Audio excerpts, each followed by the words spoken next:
रायगडावर छत्रपती शिवाजी महाराज आलेत. पाहुणे आले, देशोधडीचे सर्वे त्या ठिकाणी भेटायला राजांना येतात. त्या रायगडाच्या पायथ्याशी एक बाई राहते. तिचा नवरा, तिचा मालक, तिचा पती मराठा साम्राज्यामध्ये काम करतो, सैनिक आहे. एक बाळ छोटस आहे. ते बाळण्यामध्ये झोपून दिलं, गाईची धार काढली, दुग्धपान केलं, त्याला झोपून दिलं, गाईची धार काढली. आपल्याकडे त्याला गाय दोवली म्हणतात. गाईचं दूध काढलं, कॅनमध्ये भरलं. धंदा तिचा गवळी समाजातली दुग्ध व्यवसायाचा. रायगडावर जायचं ते दूध. छत्रपती शिवाजी महाराज आलेले आहेत. ते रायगडावर दूध नेऊन देण्याकरता रायगड चढली, रायगडावर आली, दूध देते.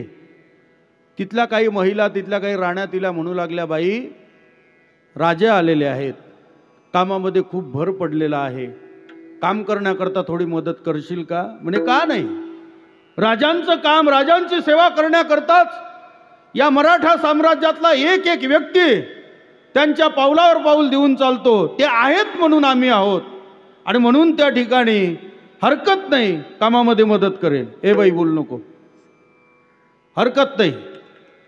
कामामध्ये व्यस्त झाली बाई. झोपडीमध्ये बाळ झोपलेला आहे.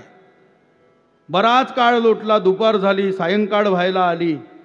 आभाळ गच्च भरून आलं, मंद मंद वारा वाहत आहे. जणू काही पावसाच्या त्या ठिकाणी शीतल धारा त्या ठिकाणी पडत आहे. अशा मंद मंद वाऱ्याच्या झुळकानं त्या ठिकाणी आला शीतळ शांतीचा वारा. त्याने सुख झाले या शरीरा. तो शीतळ शांतीचा वारा येत असताना त्याच्यातून एक आवाज आला.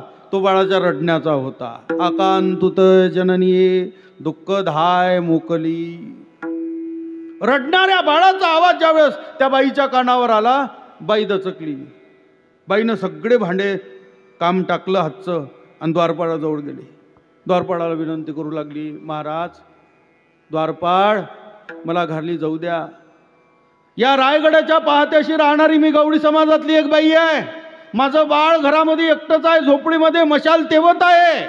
मला जाऊ द्या, मला गेलं पाहिजे. माझं बाळ एकटंच आहे, मला जाऊ द्या. द्वारपाळ म्हणतो, बाई रात्र वैऱ्याची आहे. सूर्य अस्ताला गेल्यानंतर राजाचा हुकूम आहे. स्वतः राजा जरी असला तरी सूर्योदय होईपर्यंत गडाचे दरवाजे उघडल्या जाणार नाही.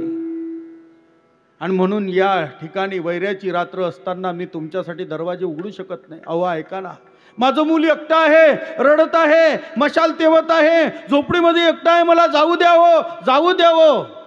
विनंती केली, पाया पडली, द्वारपाळ ऐकत नाही. पश्चिम दरवाजाची पूर्वला गेली, पूर्वच्या द्वारपाळाला विनंती केली, पूर्व दरवाजाचा द्वारपाळ ऐकत नाही. उत्तर दरवाजाला गेली, उत्तर दरवाजाचा द्वारपाळ ऐकत नाही. दक्षिणला गेली, दक्षिणचाही द्वारपाळ ऐकत नाही. बाई द्वारपाळ विनंती करतो तुला, रात्र वैराची आहे, जाऊ नको. या ठिकाणी अफजल खानाचं सैन्य येऊन ठेपलेलं आहे. सिद्दी जोहर सारखा त्या ठिकाणी येऊन ठेपलेला आहे. त्या ठिकाणी शाहिस्ते खान सारखा येऊन ठेपलेला आहे. आणि अनेक महावीर त्या ठिकाणी मुघल साम्राज्य या मराठा साम्राज्यावर हुकूमत गाजवण्याची त्या ठिकाणी सत्ता हिसकावू पाहत आहे. बाई जाऊ नको. राजा शिवछत्रपती धोक्यात येईल, आपला राजा त्या ठिकाणी धोक्यात येईल. तू जर गेली ना, कदाचित शत्रूनं तेवढी फट पाहून जर आक्रमण केलं तर बाई माझा राजा धोक्यात येईल, जाऊ नका, विनंती करतो. ती बाई म्हणते, अहो 9 महिने 9 दिवस या बाळाला माझ्या पोटात वाढवलं मी. एकीकडे माझा अंत होता, एकीकडे बाळ होतं. बाळाला जन्म घालणे त्याचं नाव बाळ अंतपण.